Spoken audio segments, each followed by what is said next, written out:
American school children are taught that slaves in Confederate states were freed when Abraham Lincoln issued the Emancipation Proclamation on September 22, 1862.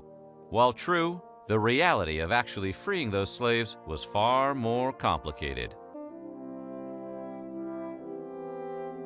You would think that once freed, the slaves would get off the plantations as fast as humanly possible.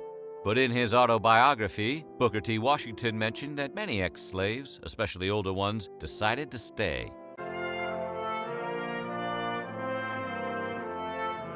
In her 1909 book, Memories of Childhood Slavery Days, ex-slave Annie L. Burton wrote of her own experiences with emancipation. Annie recalled that when the news reached the Alabama plantation she worked on, every slave who wasn't feeble or sickly left immediately.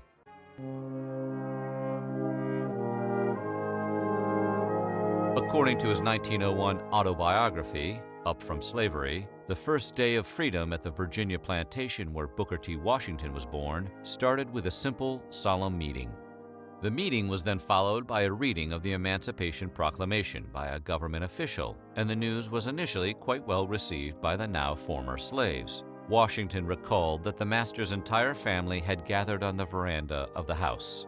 He got the impression that they were sad, not because of the loss of property, but rather because they were, in many ways, very close to some of the ex-slaves, who would now be leaving.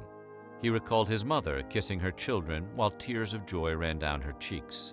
According to Washington, for some minutes there was great rejoicing and thanksgiving. Once the initial joy passed, however, many of the ex-slaves began to feel anxiety over what freedom would really mean. He noted that some of the slaves were 70 or 80 years old and had no strength with which to earn a living.